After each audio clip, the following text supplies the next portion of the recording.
Энэ охиныг Дороти Сотор гэдэг түүний хувьд Герман улсаас иржээ. Германы Бонны их сургуульд суралцдаг тэрээр Монгол улсыг сонирхолтой нийгэм, бүтэцтэй хэмээн тодорхойлсон байна. Хотын болон нүүдэлчин соёлыг хослуулан хөгжиж буй Монгол оронд ирж судалгаагаа явуулахар шийдсэн хэмээн хэлж байлаа. Миний бодлоо Монгол улс их онцгой улс байна. Ягаад гэвэл нүүдэлчин соёлд бодловч хотын соёл сайн. Би 3 удаа Монголд байсан. Энд би жуулчинтэй ходоо ажилласан. Ялангуяа би моринохтортэй. Энд сууны сургуульд байх их сайхан байна.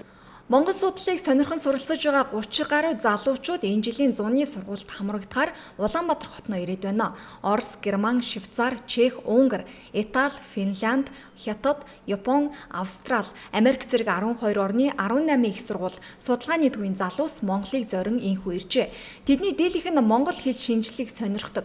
Үүний хажуугаараа Монгол улсын орчин үеийн нийгмийн хэв шинж, улс төрийн нөхцөлийг судлах сонирхолтой хөтлөгдөжээ.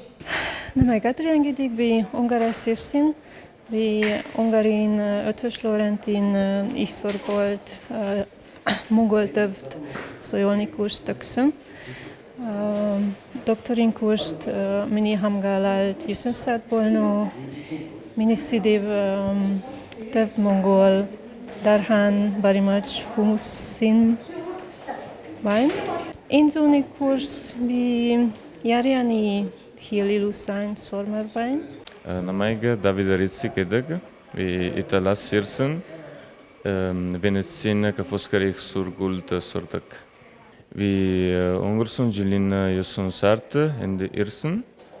Миний мэргэжил сурдаг мэргэжил бол хятад хэл. Ягаад монгол хэл сурах хэлсэн гэвэл би хятад хэлний монгол хэлний хорондоо байдаг холбоо сонирхдог. Залуу судлаачид сургалтынхаа явцад Малчны хотод амьдарч Монгол ахуй зан заншилтай танилцсанаа. Улмаар Улаанбаатар хотод ирж шинжлэх ухааны академи, шинжлэх ухааны сургууль зэрэг түүх соёл урлаг хэл шинжилгээний чиглэлээр суралцаж судлах юм байна.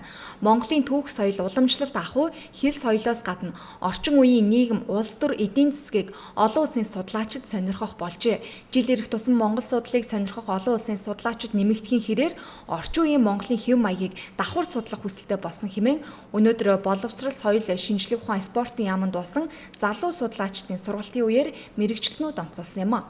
За ер нь хуучин монгол судлалт бол уламжлалт буюу хэл соёл түүхийн чиглэлд илүү анхаардаг байсан. Одоо монгол судлал бол орчин үеийн салбар, Монголын нийгэм, эдийн засаг, улс төр, хууль эрх зүйн чиглэл рүү бас анхаарах ийм хандлага болж ирж байна. За мөн Монголын одоо соёлын талаас нь нүүдэлчдийн соёл болоод дэлхийн монгол судлаачдын анхаарлын төвд байсаар байна тийм ээ. Монгол судлаач гэдэг бол Монгол орон монголчуудын тухай шинжлэх ухааны үндэслэлтэй бодит мэдээллийг түгээж биднийг дэлхийн ертөнцтэй зөв замаар холбох ийм үүрэгтэй хүмүүсээ. Тийм ч учраас Монголын төрөөс гадаад орнуудад монгол судлалыг хөгжүүлэх, хамрах хүрийг өргөжүүлэх чиглэлээр тодорхой бодлого боловсруулж үе шаттай хэрэгжүүлж байгаагийн нэг арга хэмжээ нь өнөөдрийн бидний нээлтийг хийж байгаа зуны сургалт юм аа.